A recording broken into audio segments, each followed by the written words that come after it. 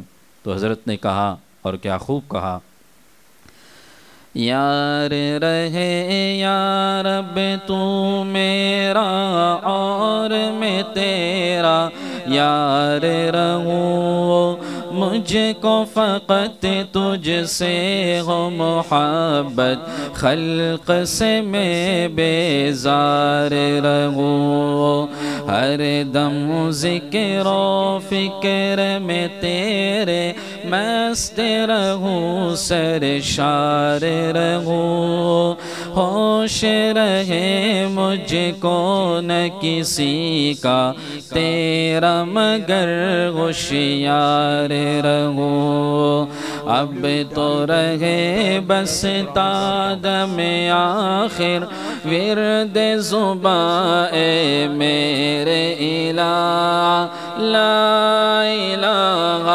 الا اللہ، لا الہ الا اللہ، لا الہ الا اللہ، لا الہ الا اللہ،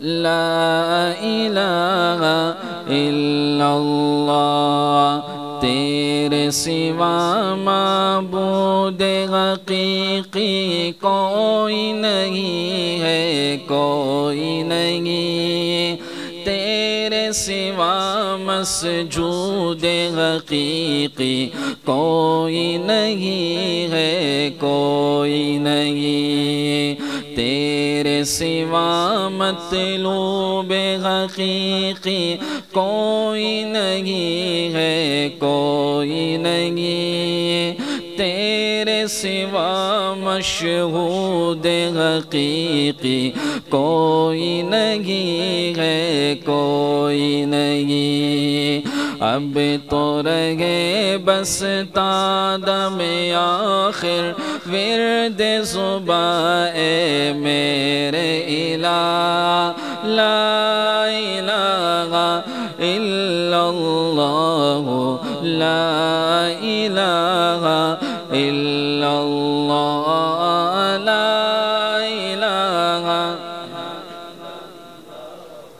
لا الہ الا اللہ، لا الہ الا اللہ، لا الہ الا اللہ، دونوں جہاں میں جو کچھ بھی ہے سب ہے تیرے زیر نگی، جن و انس و حور و ملائک، عرش و کرسی چرخ و زمین، کون و مقام لائق سجدہ تیرے سوا اے نور مبین، کوئی نہیں ہے، کوئی نہیں ہے، کوئی نہیں ہے، کوئی نہیں، اب تو رہے بس تا دم آخر ورد زباں اے میرے الہ، لا الہ الا اللہ، لا الہ الا اللہ، لا الہ الا اللہ، لا الہ الا اللہ، لا الہ الا اللہ، لا الہ الا اللہ، محمد رسول اللہ۔ سب سے افضل ذکر لا الہ الا اللہ ہے۔ جناب رسول اللہ صلی اللہ علیہ وسلم نے ارشاد فرمایا، افضل الذکر لا الہ الا اللہ، سب سے افضل ذکر لا الہ الا اللہ ہے، اس لیے کہ اس ذکر میں اللہ کی وحدانیت کا اقرار ہے۔ اس ذکر کے اندر گویا کہ بندہ اپنی زبان سے یہ کہتا ہے کہ میرا خالق، میرا مالک، میرا رازق، میرا مشکل کشا، حاجت روا، اے رب وہ تیری ذات ہے، تیری ذات کے علاوہ کوئی نہیں، اور اللہ کو یہ بات سب سے زیادہ پسند ہے کہ میرا بندہ مجھے ہی معبود سمجھے، میرے علاوہ کسی کو نہ سمجھے، میرا بندہ مجھے ہی سجدہ کرے، میرے علاوہ کسی کو نہ کرے۔ اللہ کو یہ بات پسند ہے، اسی لیے فرمایا کہ من کان آخر کلامہ لا الہ الا اللہ دخل الجنہ، کہ جس شخص کی زبان سے جب وہ اس دنیا سے جا رہا ہے آخری کلام یہ جاری ہوا لا الہ الا اللہ، فرمایا دخل الجنہ، وہ جنت میں داخل ہو گیا، جنت میں داخل ہو گیا، اس لیے کہ اس نے اپنی زبان سے آخری جملہ کہا۔ اللہ سے دعا بھی کیا کرو کہ اے اللہ موت کی سختیوں میں ہمارے لیے آسانی بھی پیدا فرما، اور آخری ہماری زبان پر جو کلمہ ہو وہ یہ کلمہ طیبہ اسے جاری فرما، لا الہ الا اللہ۔ اللہ کو شرک نہیں پسند، ان اللہ لا یغفر ان یشرک بہ ویغفر ما دون ذلک لمن یشاء، اللہ شرک کو کبھی معاف نہیں کرے گا، بلکہ ان الشرک لظلم عظیم، کہ شرک کو ظلم عظیم کہا، بلکہ ایک آیت میں فرمایا کہ انہ من یشرک باللہ فقد حرم اللہ علیہ الجنہ ومأواہ النار، کہ جس نے اللہ کے ساتھ ذرہ بھی شرک کیا تو اس پر جنت حرام، ومأواہ النار، اور اس کا ٹھکانہ جہنم۔ اور ایک آیت میں فرمایا وَلَوْ أَشْرَكُوا لَحَبِطَ عَنْهُمْ مَا كَانُوا يَعْمَلُونَ، آپ کے موبائل میں ایک بٹن ہوتا ہے ڈیلیٹ کا، سلیکٹ آل ریموو، آپ اسے دباتے ہیں ساری چیزیں ڈیلیٹ ہو جاتی ہیں۔ اسی طرح آپ کی نیکیوں کو ڈیلیٹ اور ریموو کرنے والا جو عمل ہے وَلَوْ أَشْرَكُوا لَحَبِطَ عَنْهُمْ مَا كَانُوا يَعْمَلُونَ، اللہ نے فرمایا اگر یہ شرک کریں گے تو میں ان کے سارے عملوں کو ضائع کر دوں گا۔ آپ نے کبھی نوٹ کیا، اللہ بار بار ہم سب کو لے جائے، آپ میں سے سب لوگ گئے ہوں گے حج عمرے پہ، تو نوٹ کیا ہوگا کہ جب آپ عمرے کا احرام باندھتے ہیں یا حج کا احرام باندھتے ہیں تو اس احرام کے باندھنے کی جو نیت ہوتی ہے اس نیت میں آپ کیا پڑھتے ہیں؟ تلبیہ، نوٹ کیا ہوگا، بلکہ اس سے پہلے 2 رکعت آپ پڑھتے ہیں، اور 2 رکعت میں پہلی رکعت میں مستحب کیا ہے کہ آپ کیا پڑھیں؟ قُلْ يَا أَيُّهَا الْكَافِرُونَ لَا أَعْبُدُ مَا تَعْبُدُونَ، اور دوسری رکعت میں کیا پڑھیں؟ قُلْ هُوَ اللَّهُ أَحَدٌ اللَّهُ الصَّمَدُ لَمْ يَلِدْ وَلَمْ يُولَدْ وَلَمْ يَكُنْ لَهُ كُفُوًا أَحَدٌ۔ پھر جب آپ نیت کرتے ہیں چاہے وہ حج کی ہو یا عمرے کی، تو نیت میں آپ تلبیہ پڑھتے ہیں 3 دفعہ۔ تلبیہ کیا ہے؟ لبیک اللہم لبیک لبیک لا شریک لک لبیک ان الحمد والنعمت لک والملک لا شریک لک۔ پھر آپ جاتے ہیں مطاف میں طواف کرنے، تو آپ طواف کے دوران کہا جاتا ہے کہ اس تیسرے کلمے کا ورد کرنا مستحب ہے۔ تیسرا کلمہ بھی کیا ہے؟ سبحان اللہ والحمد للہ ولا الہ الا اللہ واللہ اکبر۔ پھر طواف کے بعد آپ 2 رکعت پڑھتے ہیں، تو ان 2 رکعت میں بھی پہلی رکعت میں آپ سورہ کافرون پڑھتے ہیں، قُلْ يَا أَيُّهَا الْكَافِرُونَ لَا أَعْبُدُ مَا تَعْبُدُونَ، دوسری رکعت میں سورہ اخلاص۔ پھر آپ صفا مروہ پہ آتے ہیں تو اس میں چوتھا کلمہ پڑھتے ہیں۔ چوتھا کلمہ کیا ہے؟ لا الہ الا اللہ وحدہ لا شریک لہ۔ پھر اگر کوئی حج کرنے جاتا ہے تو اسے کہا جاتا ہے کہ میدان عرفات میں 100 دفعہ یہ پڑھیں سورہ اخلاص، 100 دفعہ یہ پڑھیں چوتھا کلمہ۔ یہ کیوں کہا جاتا ہے؟ یہ بار بار اس حج کرنے والے کی، عمرہ کرنے والے کی پریکٹس کیوں ہوتی ہے؟ یہ اس کے دل میں اس بات کا یقین بٹھایا جاتا ہے کہ اللہ کے گھر آ رہا ہے، یہ اسی کو خالق، مالک، معبود، مشکل کشا، حاجت روا سمجھے، یہ اس کے علاوہ کسی اور کو زندگی بھر سجدہ نہ کرے۔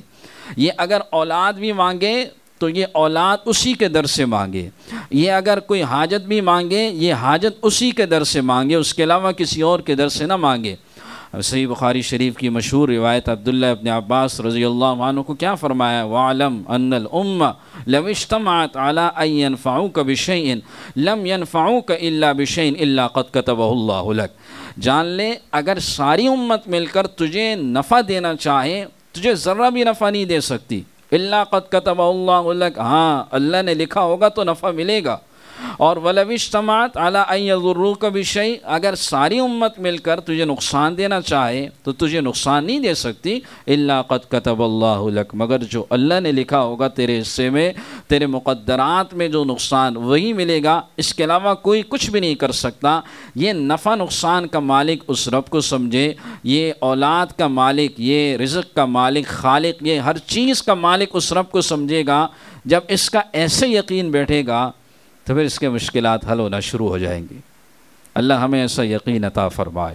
یہ جو کلمہ ہم کہتے ہیں نا بچوں کو یاد کراتے ہیں، پہلا کلمہ طیب، طیب معنی پاک، پاک ہم کہتے ہیں، کبھی سوچا یہ کیوں کہتے ہیں؟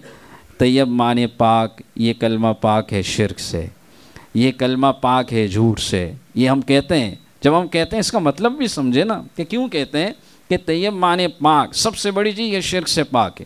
بھئی اس بات کا یقین ان کے دل میں بٹھاؤں، ہمارا معبود اللہ ہے، بس اللہ کے سوا کوئی نہیں، ہم نے اسی کے آگے سجدہ کرنا ہے۔ یہ بچوں کو یہ بات ان کے دل میں بٹھائے، انہیں یہ بات سمجھائے کہ ہم نے اپنے رب سے مانگنا ہے۔ آپ نے واقعہ سنا ہوگا کہ خواجہ بختیار کاکی رحمہ اللہ، ہندوستان کے بڑے بزرگ گزرے ہیں، یہ بڑے اللہ والے ایسے نہیں بنے، ان کی تربیت اور ان کی اس ولایت کے مقام تک پہنچنے میں ان کے ماں باپ کا بڑا کردار، اور خاص کر ان کی ماؤں کا کردار۔ ہماری مائیں بہنیں سن رہی ہیں، ان کی والدہ جب یہ بڑے ہوئے، مکتب جانا شروع کیا، تو ان کی والدہ نے ایک عزم کیا، ایک ارادہ کیا کہ میں اپنے بچے کا اللہ سے ایسا کنیکشن بناؤں گی، ایسا تعلق بناؤں گی کہ میرا بچہ جب جب کوئی اس کو حاجت ہوگی وہ اللہ سے مانگے گا اور کسی سے نہیں مانگے گا، اس کی نگاہ اس رب پہ جائے گی، اس کی نگاہ کسی اور چیز پہ نہیں جائے گی۔ اب انہوں نے اپنی ایک ترکیب سوچی۔ اب بچہ یہ مکتب سے گھر آتا، بھوک لگی ہوتی تو ماں سے کہتا اماں جان کھانا، تو ماں کہتی مصلی بچھا ہوا ہے، 2 رکعت نفل پڑھو، اللہ سے دعا مانگو کہ اللہ مجھے کھانا دیں، اور ماں کا کھانا کہیں چھپا دیتی، اور بیٹا اس کے بعد کھانا ڈھونڈو، اللہ نے کہیں رکھا ہوگا۔ اب یہ بچہ کھانا ڈھونڈتا تو مل جاتا، ظاہر ہے ماں نہیں رکھا ہوتا تو کھانا مل جاتا، بچہ خوش ہو جاتا، اور اس کی یہ پریکٹس ہو رہی ہے، بچہ کہتا مجھے اللہ نے کھانا دیا، مجھے اللہ نے کھانا دیا۔ اب آپ اندازہ لگائیں، اس بچے کی چند ماہ تک یہ تربیت ہوتی رہی۔ ایک دن ماں کہیں رشتہ داروں میں گئی اور بچے کے آنے کا وقت ہوا، اور وہ ایسی جگہ ہے کہ جہاں وہ آ بھی نہیں سکتی، اور آتی ہے تو تاخیر ہو چکی ہے۔ اب ماں وہاں دل ہی دل میں اس بات کو کوٹ رہی ہے کہ آج میرا بچہ آئے گا، مصلی بچھائے گا، اور آج اسے کھانا نہیں ملا تو میرے بچے کا جو اللہ سے تعلق ہے اس کے اندر کمی آئے گی۔ بڑی پریشان ہوئی۔ اب ماں دوڑتی ہوئی آئی، بچے کو دیکھا، بچہ آرام سے سو رہا ہے، بچے کو کہا اٹھو، کھانا تیار کیا، اور کہا اٹھو بیٹا مصلی بچھاؤ، 2 رکعت پڑھو اور اللہ سے کھانا مانگو۔ بچے نے کہا اماں جان کون سا کھانا، میں تو کھا چکا ہوں۔ تو ماں نے کہا کیسے؟ کہا اسی طرح، میں آیا، میں نے مصلی بچھایا اور اللہ سے دعا کی، دعا کرنے کے بعد میں نے کھانا ڈھونڈا، مجھے کھانا مل گیا۔ لیکن اماں جان ایک بات ہے، آج کا کھانا باقی دنوں کے کھانوں سے بڑا لذیذ تھا، آج کا کھانا بڑا لذیذ تھا، آج مجھے بہت مزہ آیا۔ یہ وہ تعلق تھا، یہ ان ماؤں کی وہ تربیت تھی، وہ محنت تھی جو اپنے بچوں کی پیدائش کے بعد سے وہ سوچا کرتی تھی، اور تب جا کے ان ماؤں کی محنت کی بدولت وہ بچے اولیاء اللہ بنتے تھے۔ آپ نے شیخ عبد القادر جیلانی کا بھی واقعہ سنا ہوگا کہ کس طرح ماں نے جاتے ہوئے ایک نصیحت کی کہ بیٹا جھوٹ نہیں بولنا، اور اس ایک بات کی وجہ سے پورے قافلے والوں کا سامان جو ہے وہ ڈاکوؤں نے لوٹا دیا۔ یہ ان کی ماؤں کی تربیت ہوا کرتی تھی، محنت ہوا کرتی تھی۔ درود شریف پڑھ لیں، اللہم صلی علی سیدنا محمد وعلی آلہ سیدنا۔ وہ شہر محبت جہاں مصطفیٰ ہے، وہی گھر بنانے کو دل چاہتا ہے۔ وہ سونے سے کن کر وہ چاندی سی مٹی نظر میں بسانے کو دل چاہتا ہے۔ وہ شہر محبت جہاں مصطفیٰ ہے، وہی گھر بنانے کو دل چاہتا ہے۔ وہ سونے سے کنکر، وہ چاندی سی مٹی، نظر میں بسانے کو دل چاہتا ہے۔ ستاروں سے یہ چاند کہتا ہے ہر دم، تمہیں کیا بتائے وہ ٹکڑوں کا عالم۔ ستاروں سے یہ چاند کہتا ہے ہر دم، تمہیں کیا بتائے وہ ٹکڑوں کا عالم۔ اشاروں میں آقا کہ اتنا مزہ تھا کہ پھر ٹوٹ جانے کو دل چاہتا ہے۔ اشاروں میں آقا کہ اتنا مزہ تھا کہ پھر ٹوٹ جانے کو دل چاہتا ہے۔ وہ شہر محبت جہاں مصطفیٰ ہے، وہی گھر بنانے کو دل چاہتا ہے۔ جہاد محبت کی آواز گونجی، کہاں حنظلہ نے یہ دلہن سے اپنی۔ جہاد محبت کی آواز گونجی، کہاں حنظلہ نے یہ دلہن سے اپنی۔ اجازت اگر ہو تو جام شہادت لبوں سے لگانے کو دی چاہتا ہے۔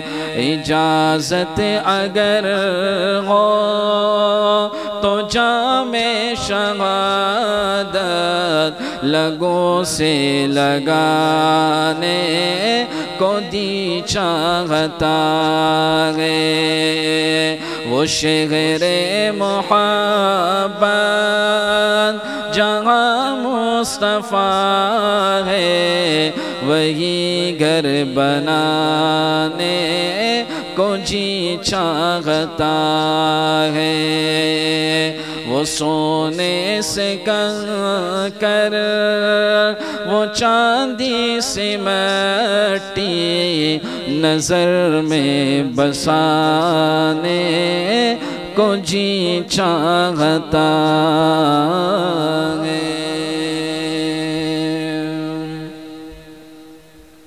ہمارے حضرت شاہین اقبال اثر جونپوری دامت برکاتہم العالیہ، آپ نے نام سنا ہوگا۔ حضرت کے بڑے اصلاحی خوبصورت اشعار ہوتے ہیں اور ایک پیغام ہوتا ہے اس کے اندر اصلاح کی پہلو کا۔ اللہ کریم ہم سب کو اس پر عمل کی توفیق عطا فرمائے۔ ایک کلام حضرت کا پچھلے سال میں نے پڑھا اور بڑا خوبصورت کلام ہے۔ کہتے ہیں کہ میرے محبوب کو محبوب ہے محبوب کی صورت، میرے محبوب کو محبوب ہے محبوب کی صورت۔ اللہ نے فرمایا قُلْ إِن كُنتُمْ تُحِبُّونَ اللَّهَ فَاتَّبِعُونِي يُحْبِبْكُمُ اللَّهُ۔ اے نبی آپ لوگوں سے کہہ دیجئے اگر اللہ کے محبوب بننا چاہتے ہو تو آپ کی اتباع کریں، یحببکم اللہ، اللہ کے خود محبوب بن جائیں گے۔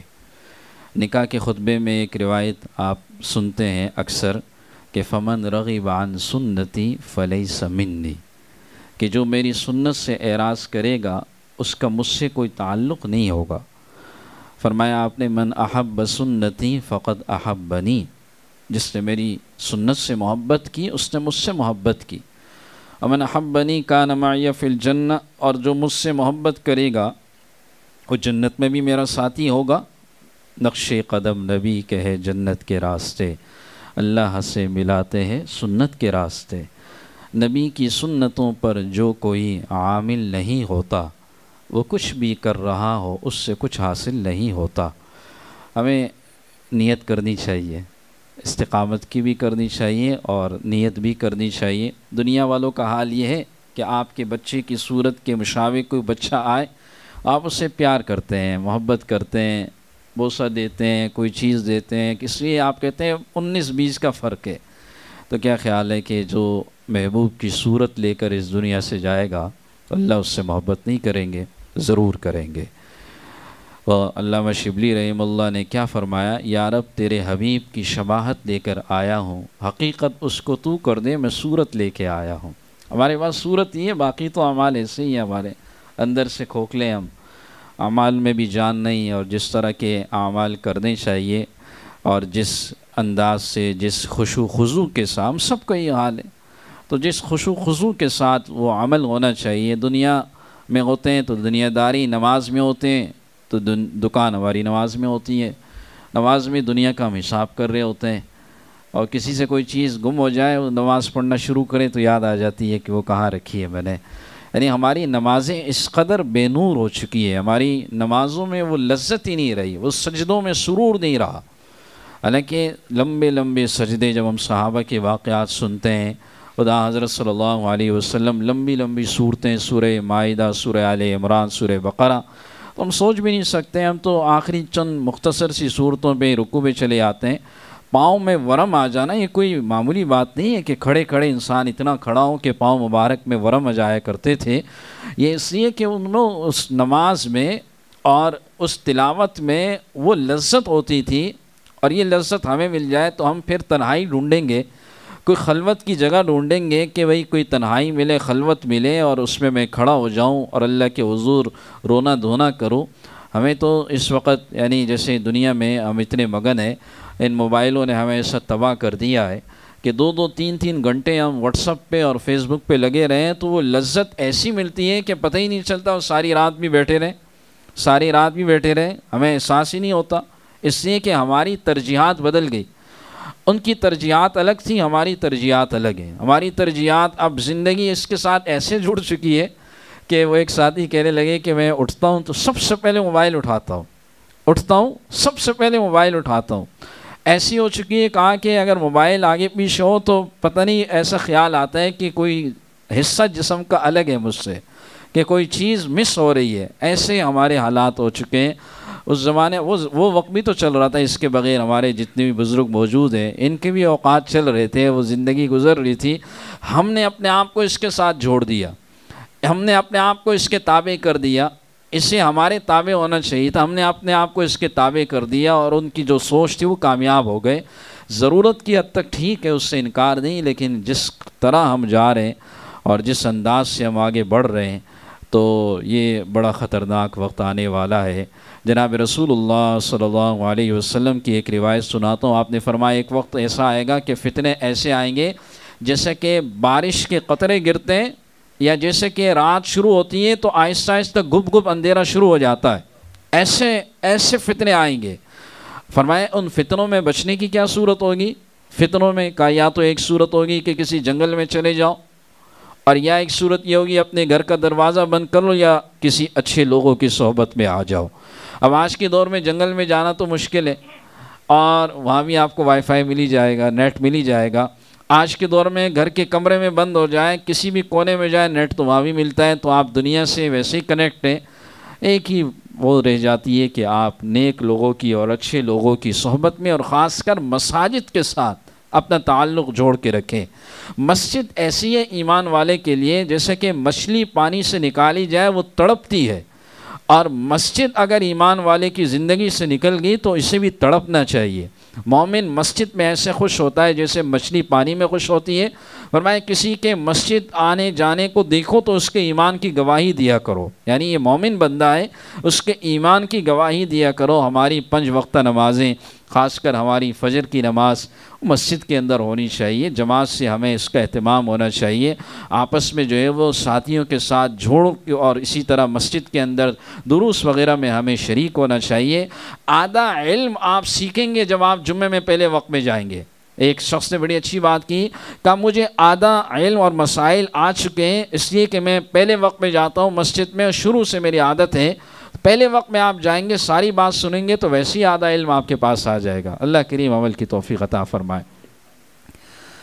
بناؤں کس لیے پھر میں بلا مغضوب کی صورت، میرے محبوب کو محبوب ہے محبوب کی صورت۔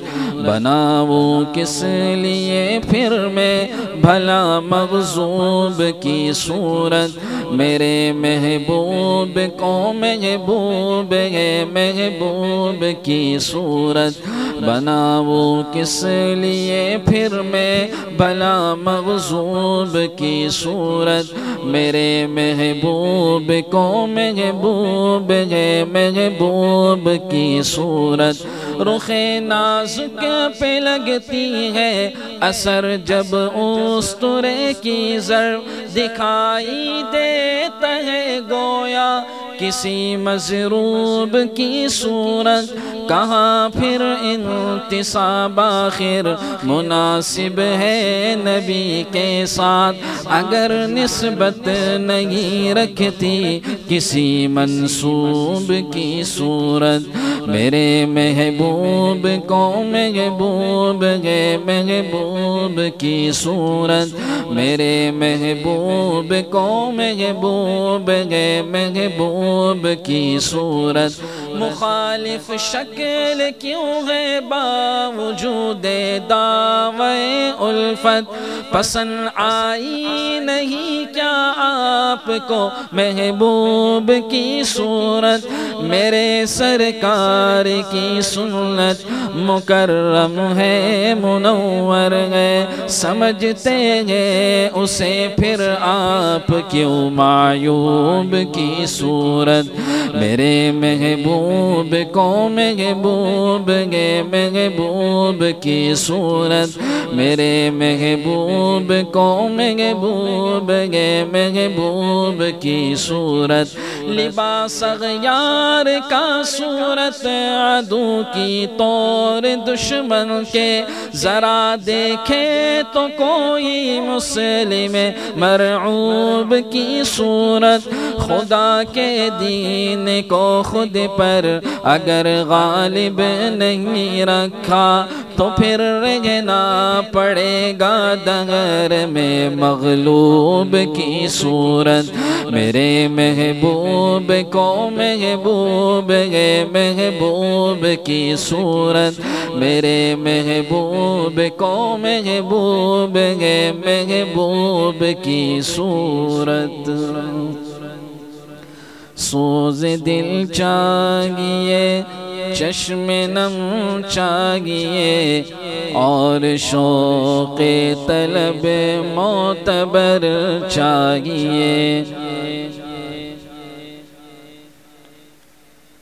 سوز دل چاہیے چشم نم چاہیے اور شوق طلب معتبر چاہیے۔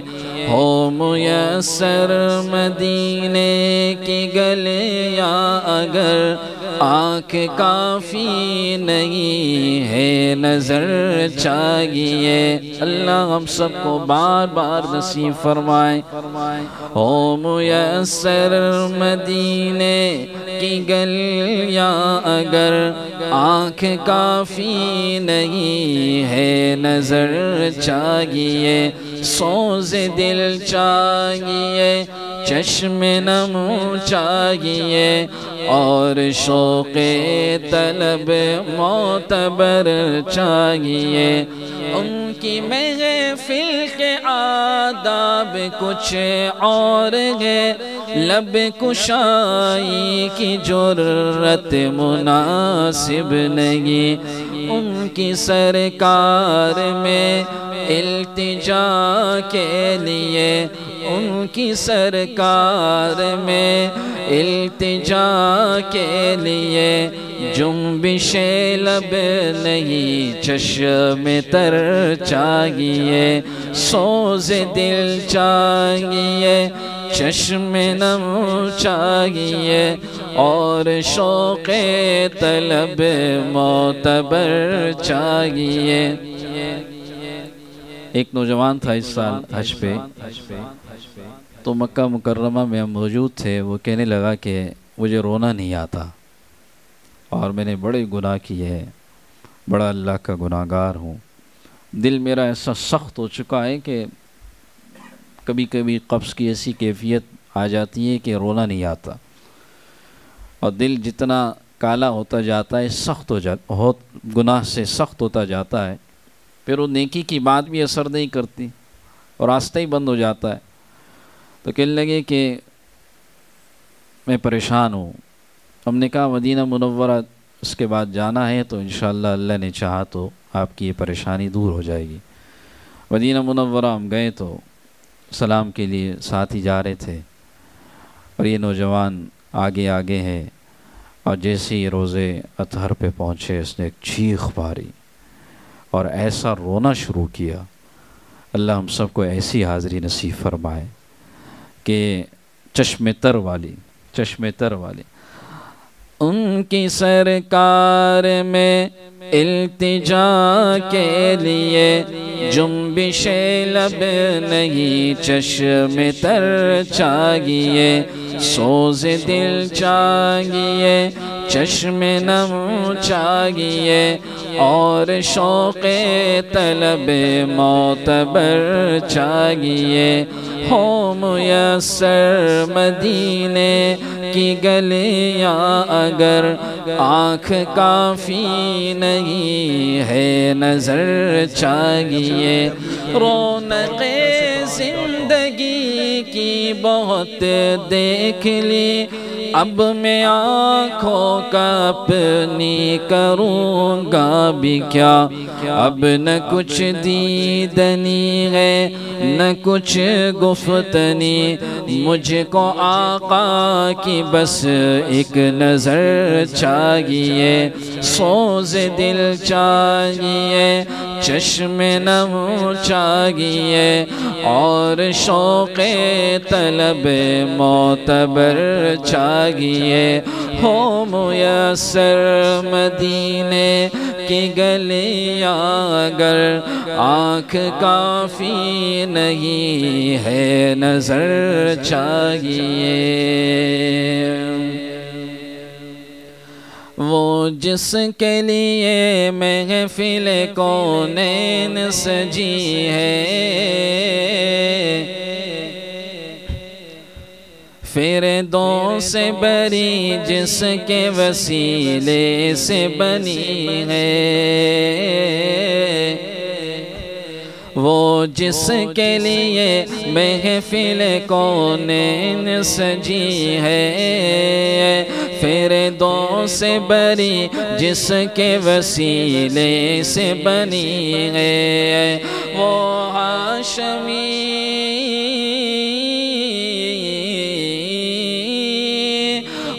ہاشمی مکی مدنی العربی ہے، وہ میرا نبی میرا نبی میرا نبی ہے، وہ سب کا نبی سب کا نبی سب کا نبی ہے۔ محبت سے یک زباں ہو کر وہ میرا نبی،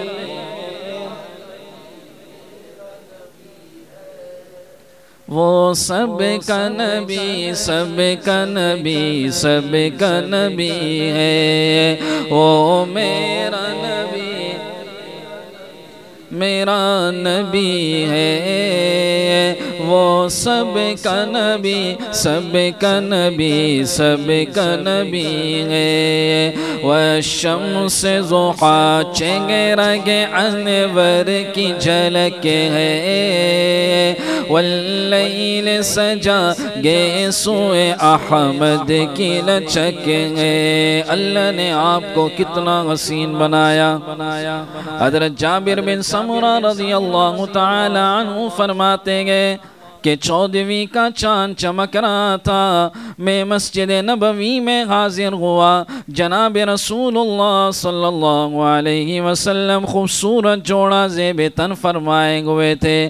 کہا میں نے 14ویں کے چاند کو دیکھا، میں نے آپ کے چہرے انور کو دیکھا، میں دونوں میں تقابل کرنے لگا کہ 14ویں کا چاند زیادہ حسین ہے یا میرے محمد صلی اللہ علیہ وسلم زیادہ حسین ہے۔ کہا دونوں میں تقابل کرتے کرتے اس نتیجے پر پہنچا، چاند سے تشبیہ دینا یہ بھی کیا انصاف ہے، چاند پر چھایا میرے نبی کا چہرہ صاف ہے۔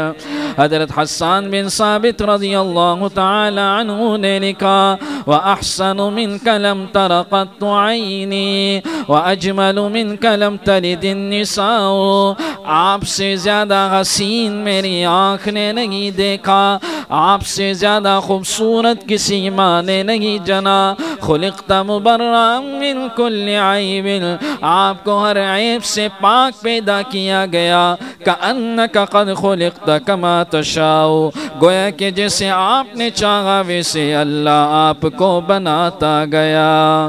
اے رسول امی خاتم المرسلی، تجھ سا کوئی نہیں، تجھ سا کوئی نہیں۔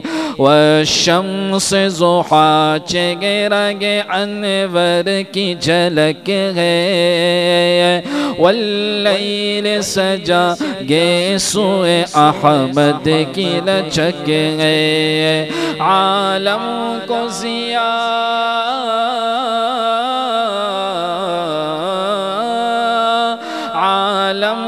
ضیاء جس کے وسیلے سے ملی ہے، او میرا نبی، میرا نبی، میرا نبی ہے، وہ سب کا نبی، سب کا نبی، سب کا نبی ہے، او میرا نبی، میرا نبی، میرا نبی ہے، وہ سب کا نبی، سب کا نبی، سب کا نبی ہے، مزمل و یاسین و مدثر و طٰہٰ،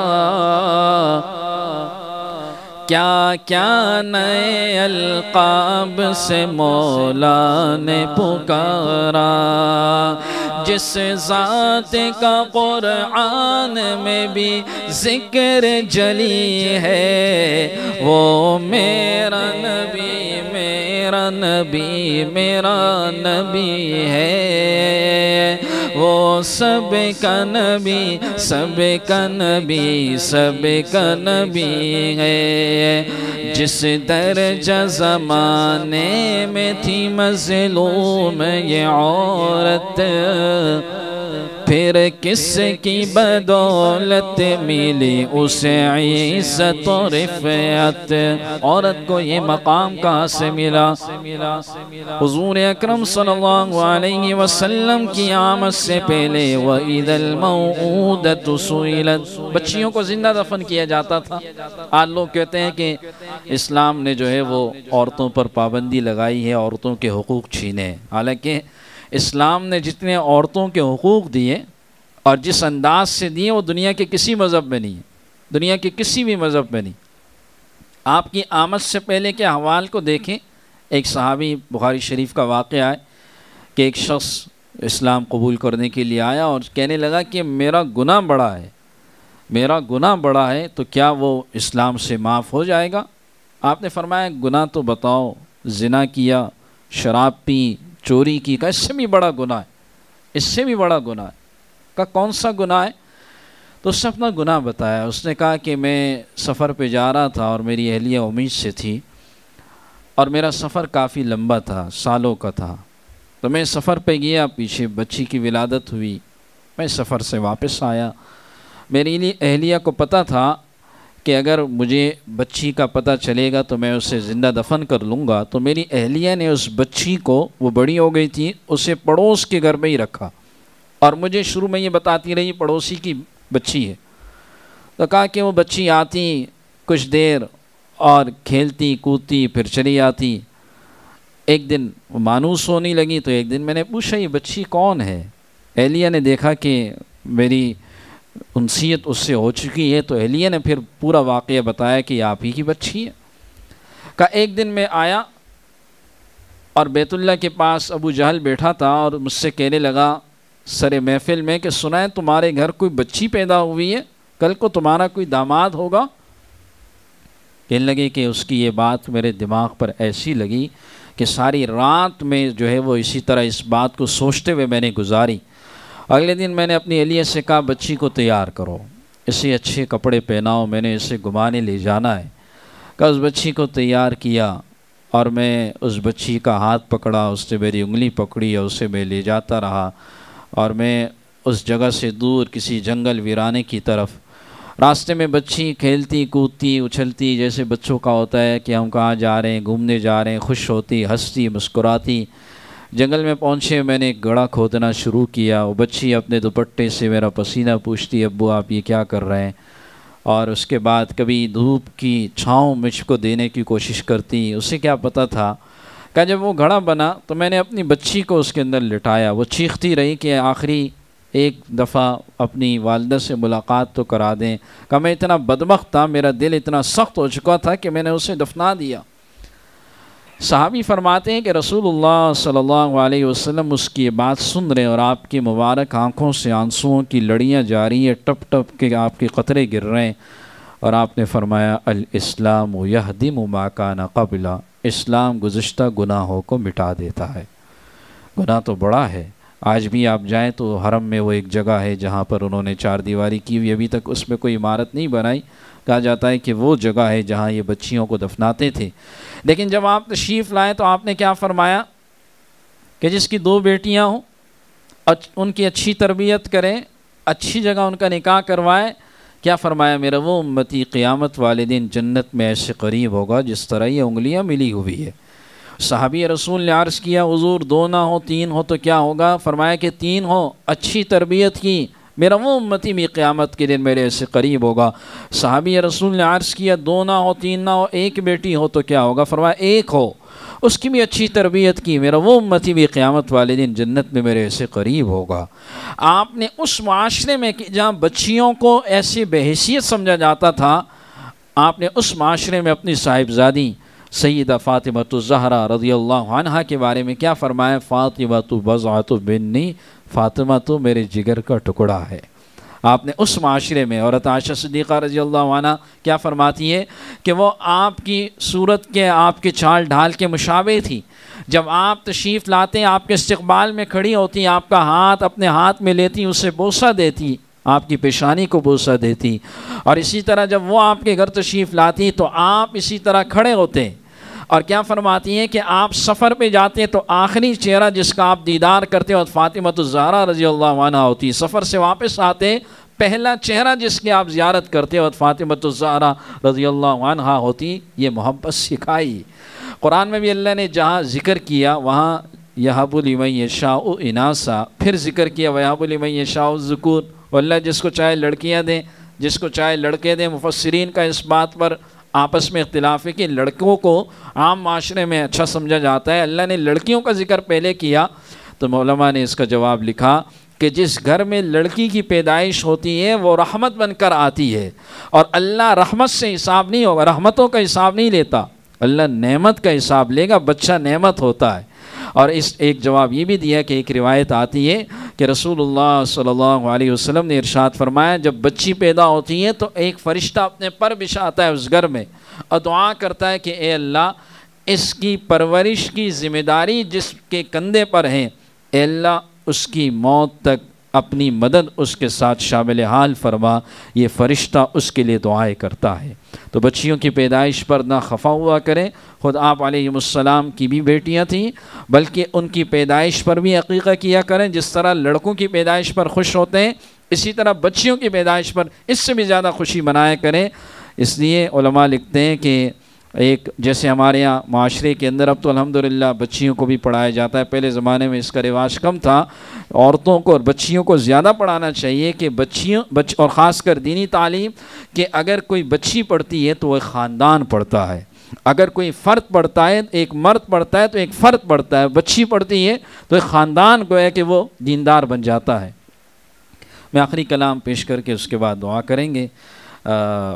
خواب غفلت میں سوئے ہوئے مومنو، موت کا ایک محاسبہ ہے، اور اس میں شاعر نے بڑا خوبصورت کلام لکھا۔ انڈیا کے ایک شاعر ہے، نابینا شاعر ہے، بڑا خوبصورت لکھتے ہیں، قاری محسن ان کا نام ہے، اللہ ان کے عمر میں صحت میں برکت دے۔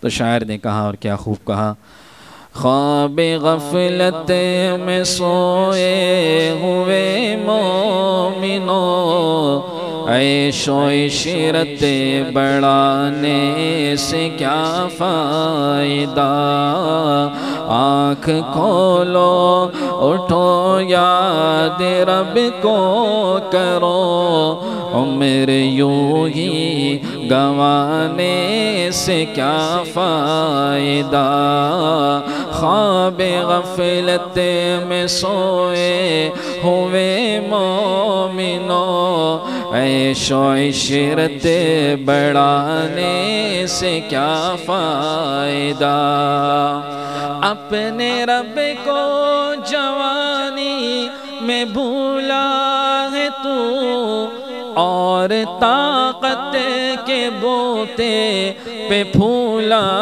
ہے تو، اور طاقت کے بوتے پہ پھولا ہے تو، جب جوانی ڈھلے گی تو پچھتائے گا، جب جوانی ڈھلے گی تو پچھتائے گا، ایسے رونے رلانے سے کیا فائدہ، جوانی ایک بار آتی ہے، جوانی ایک دفعہ آئے گی، گزر جائے گی، اور قیامت کے دن جو سوالات ہیں جو بندے سے ہوں گے اس میں جوانی کا بھی سوال ہے، جوانی کہاں گزاری، کیسے گزاری، دنیا کے لیے جوانی گزاری تو دنیا سجتی ہے، آخرت کے لیے گزاری تو آخرت سنورتی ہے۔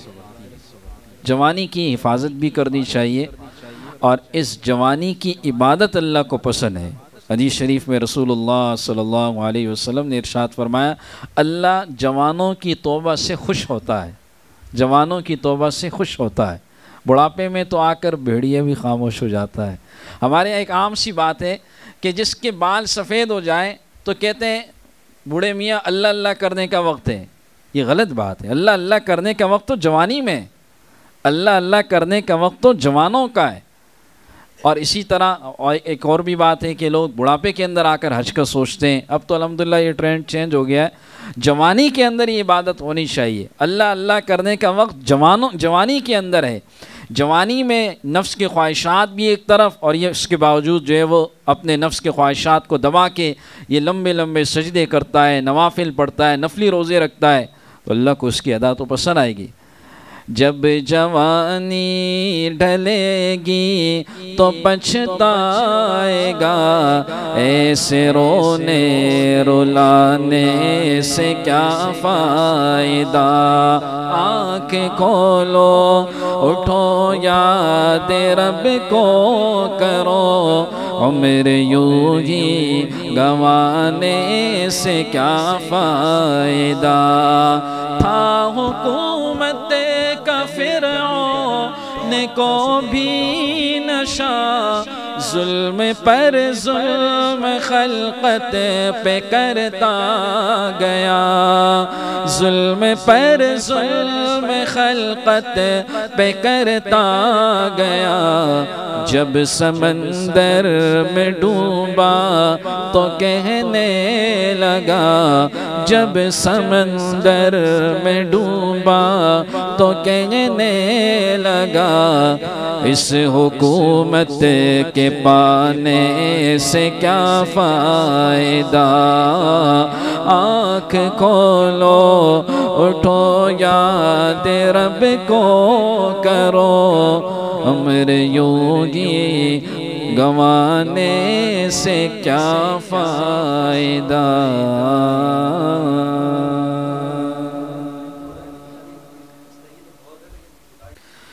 سأقبل يا خالقي من جديد كما أنت مني إلهي تريد، وأرجو إذا أنت تقبلني جنان الخلود ومنك المزيد، سأقبل يا خالقي من جديد كما أنت مني إلهي تريد، وأرجو إذا أنت تقبلني جنان الخلود ومنك المزيد، إلهي وقفت دموعي تسيل وقلبي ببابك باب ذليل، فذنبي كبير وزادي قليل، فمنا علي بعفو الجميل۔ اللهم لك الحمد كما أنت أهل، فصل على محمد كما أنت أهل، وافعل بنا ما أنت أهل، فإنك أهل التقوى وأهل المغفرة۔ الہ العالمین، ہم سب کا بیٹھنا سننا سنانا قبول فرما، ہماری خطاؤں کو معاف فرما، ہمارے گناہوں کو معاف فرما، ہماری خلوتوں میں جلوتوں میں کیے ہوئے گناہوں کو معاف فرما، ہم پر اپنا فضل و کرم نازل فرما۔ الہ العالمین، ہماری خطاؤں کی کوئی تعداد نہیں، بارش کے قطروں سے زیادہ، سمندر کے جھاگ سے زیادہ، درخت کے پتوں سے زیادہ، پر ہم نے آپ کے حبیب سے یہ بات سنی کہ آپ کی رحمت انتہائی وسیع ہے۔ آپ کی رحمت کی ایک نگاہ فضیل ابن عیاض پہ پڑی تھی، آپ نے ڈاکوؤں کی سرداری سے نکال کر اولیاء کا سردار بنایا۔ جنید بغدادی پہ پڑی، دنیا کے پہلوانی سے نکال کر اپنے اولیاء کا پہلوان بنایا۔ بشر ابن حافی پہ پڑی، دنیا کے میخانے سے نکال کر اپنی محبت کا جام پلایا۔ تیری ایک نگاہ کی بات ہے، میری زندگی کا سوال ہے، ایک نگاہ اس مجمع پر ہو، ہماری مائیں بہنیں یہاں موجود ہیں الہ العالمین، نوجوان ہمارے دوست احباب موجود ہیں جنہوں نے سنتوں کی نیت کی ہے، جنہوں نے گناہوں سے توبہ کی نیت کی۔ ہم سب گناہوں سے توبہ کا اقرار کرتے ہیں، اعتراف کرتے ہیں کہ ہم سے بڑی خطائیں ہوئی، بڑے گناہ ہوئے، الہ العالمین ہمیں معاف فرما۔ ہماری خلوتوں کے گناہ زیادہ ہیں، جلوتوں کے گناہوں سے، تنہائیوں کے گناہ زیادہ ہیں، انتہائی خطرناک ہیں۔ کبھی ہم سوچ بھی نہیں سکتے کہ ہماری تنہائیوں کے گناہ اگر لوگوں کے سامنے آشکارا ہو جائے تو ہمارا کیا بنے گا۔ الہ العالمین، اپنی ستاری کا پردہ ڈال کر تو نے ہمیں محفوظ رکھا ہے، الہ العالمین ہمیں معاف فرما۔ ہمیں آخرت میں بھی اسی طرح ستاری والا پردہ ہم سب پر ڈال دیں، ہم سب کے گناہوں کو معافی عطا فرما دیں۔ الہ العالمین ہمارے مرحومین کے مغفرت فرما، ہمارے بیماروں کو شفائے کاملہ عاجلہ نصیب فرما، ہمارے ظاہری باطنی اندرونی بیرونی تمام امراض سے ہمیں شفایاب فرما۔ الہ العالمین ہمارے نفس کو نفس مطمئنہ بنا۔ الہ العالمین بے روزگاروں کو حلال روزگار عطا فرما، بے گھروں کو گھر عطا فرما۔ الہ العالمین بے اولادوں کی جھولیوں کو اولادوں کی خوشیوں سے آباد فرما۔ جن کے رشتے نہیں ہو رہے ہیں الہ العالمین ان کے تمام رشتوں کو اچھے رشتوں کا انتخاب فرما، اور جن کے ہو چکے ہیں ناچاقی ہیں گھروں میں الہ العالمین ان گھروں میں اپنی دینی اور دنیاوی خوشیاں نصیب فرما۔ جتنے بھی یہاں ہمارے دوست احباب باپ موجود ہیں، ہماری مائیں بہنیں موجود ہیں، سب کی جو جائز حاجات، جو تمنائیں، مرادیں ہیں تو انہیں جانتا ہے، علیم بذات الصدور ہے، یعلم خائنۃ الاعین وما تخفی الصدور ہے۔ الہ العالمین سب کے تمام حاجات کو پورا فرما، سب کی تمناؤں کو پورا فرما۔ الہ العالمین ہمارے اس درس قرآن.com کو دن دگنی رات چگنی ترقی عطا فرما، ان کے خلوص میں مزید اضافہ فرما، ہمارے بھائی شفیق صاحب کے گھر میں اور ان کے گھر والوں کی عمروں میں صحت میں، اور جو ساتھی اس کام میں ان کے ساتھ جڑے ہیں سب کی عمروں میں صحت میں برکتیں عطا فرما، انہیں قبولیت تامہ و عامہ نصیب فرما۔ الہ العالمین حرمین شریفین کی بار بار ہم سب کو مقبول حاضری نصیب فرما۔ اللہم اغفر لنا ولاخواننا الذین سبقونا بالایمان ولا تجعل فی قلوبنا غلا للذین آمنوا ربنا انک رؤوف رحیم۔ ڈاکٹر عافیہ صدیقی جو اس وقت کافروں کی قید میں ہیں، الہ العالمین ان کی رہائی کے لیے اسباب اور آسانی پیدا فرما۔ الہ العالمین انہیں غیروں کے اس چنگل سے خلاصی عطا فرما، ہمارے حکمرانوں کو بھی غیرت عطا فرما۔ الہ العالمین امت مسلمہ کی ہماری جتنی بیٹیاں اس وقت کافروں کی قید میں ہیں، پابند سلاسل ہیں، اور جتنے ہمارے مرد احباب، سب کے لیے رہائی کے اسباب مہیا فرما، سب کے الہ العالمین عزتوں کے، ان کے الہ العالمین جانوں کی حفاظت فرما۔ وصلی اللہ تعالی علی خیر خلق محمد وعلی آلہ وصحبہ اجمعین، آمین برحمتک یا